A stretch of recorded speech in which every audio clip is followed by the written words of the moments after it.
Hello friends, નીતાબીસ cooking ચેનલમાં તમારું ખૂબ ખૂબ સ્વાગત છે। આજે હું તમારી સાથે શેર કરવાની છું થોડીક ઘરેલું કિચન ટિપ્સ। તો આ ટિપ્સ ગમે તો લાઈક અને શેર કરજો અને આવી જ નવી નવી ટિપ્સ જોવા માટે મારી ચેનલને સબસ્ક્રાઈબ કરજો। તો ચાલો શરૂ કરીએ।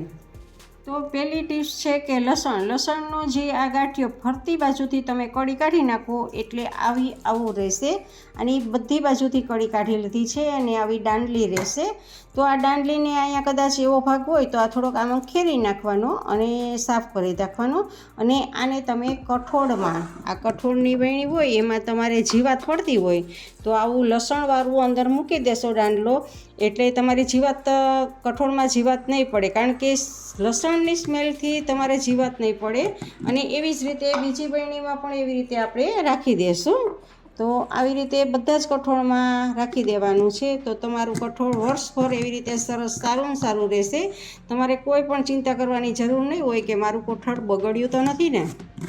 હવે આપણી બીજી ટિપ્સ છે કે આપણે જ્યારે ભજીયા કે પકોડા કે વેફર કે તળતા હોય છે ત્યારે જારામાં લઈ અને આવી રીતે આમ આપણે મૂકતા હોય છે કે નીચે આમાં તેલ રહી જાય ને આવી રીતે નીતરમાં મૂકતા હોય છે, પણ એવું બને છે કે જારો આપણો સરખો રહેતો નથી। જુઓ, આવી રીતે આમ નમી જાય છે। તો આના માટે આપણે એક સ્ટેન્ડ બનાવવાની જરૂર છે। તો સ્ટેન્ડમાં જુઓ, આ વાસણ કપડામાં ભરાવાની જે ક્લિપ છે ને એ ક્લિપનો આપણે ઉપયોગ કરવાનો છે। જે આ હાથો છે ત્યાં તમારે આનું સ્ટેન્ડ બનાવી લેવાનું છે, જેથી કરીને જુઓ આવી રીતે આમ સ્ટેન્ડ થઈ જશે। તો જ્યારે પણ ભજીયા બનાવવાના હોય એ પહેલાં જ આપણે જારામાં આવી રીતે સ્ટેન્ડ લગાવી દેવાનું છે અને હર વખત ભજીયા આમ ઉતારો ને આવી રીતે આમ મૂકી દેવાનું છે, એટલે સ્ટેન્ડ। પછી આપણે ભજીયાનું કામ પૂરું થઈ જાય એટલે આને ક્લિપને કાઢી લેવાની છે। તો આ સરળ ટિપ્સ એકદમ તમને આઈડિયા આનો હશે નહીં કે આવી રીતે આમ કામ કરે છે। તો જુઓ, આવી રીતે આ ચીપટો છે, આ ક્લિપ છે, આવી રીતે કામ કરે છે। હવે એક ત્રીજી ટિપ્સ છે એ આપણી એક આવી જૂની ચૂની હોય છે, જે આપણે ડ્રેસની ચૂની હોય છે તો એને ડબલ વખત આવી રીતે આમ કરી લેવાની છે। અને જુઓ, આવી રીતે આપણે આમ સકેલી લીધી છે। અને હવે એમાં આપણે આ સાવરણી રાખવાની છે।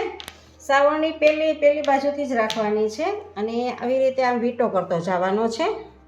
તો જુઓ, આવી રીતે આમ વીંટો કરશું આપણે, સાવરણીને બધો જ વીંટો થઈ જશે ચૂનીનો। તો જુઓ, આ વીંટો તૈયાર છે આપણે। તો હવે એવી જગ્યા હોય છે કે જ્યાં આપણો હાથ ના પહોંચતો હોય। તમને બતાવું કે અહીંયા આપણો હાથ કેવી રીતે આને સાફ કરવું। તો જુઓ, આ આપણે સાવરણીને આવી રીતે આમ કરવાની છે અને છેક સુધી આવી રીતે આમ, અને જુઓ આમ કાપડથી સફાઈ થઈ જશે। અને જુઓ આવી રીતે આમ, અને છેલ્લે પછી આવી રીતે આમ લેતું આવવાનું છે। તો આ બધી જ સફાઈ આવી રીતે આમ થઈ જશે આની। તો એવી રીતે તમારે, અને આ બાજુ બીજી બાજુ પણ એવી રીતે સોફાની પાછળ હોય છે તો સોફાની પાછળ પણ તમે એવી રીતે કરી શકો છો। તો આવી રીતે સફાઈ કરવા માટે આમ જ્યાં હાથ ના પૂછતો હોય ત્યાં જુઓ આવી રીતે લાંબુ કપડાનું કરી લેવાનું છે અને તમારે સફાઈ કરી લેવાની છે। જુઓ, આ બધો જ મેલ આવી ગયો છે આમાં। જુઓ, અહીંયા ફ્રીજ પાસે પણ આપણે સંકળાશ જ છે, તો જુઓ અહીંયા ફ્રીજ પાસે પણ આપણે આવી રીતે આમ સાફ કરી લેવાનું છે। તો જુઓ, આ ગંદકી બધી જ આવી ગઈ છે આપણે ફ્રીજ પાસે। તો આવી રીતે આપણે આમ સફાઈ કરી લેવાની છે આની મદદથી। ફ્રેન્ડ્સ, તમને મારી આ ઘરેલું કિચન ટિપ્સનો વિડીયો કેવો લાગ્યો તે કમેન્ટ કરજો, અને જો ગમ્યો હોય તો લાઈક કરીને તમારા ફેમિલી મેમ્બર્સ અને ગ્રુપમાં શેર કરજો, અને મારી ચેનલને સબસ્ક્રાઈબ કરજો। આવજો, ફરી મળીએ એક નવી ટિપ્સ સાથે।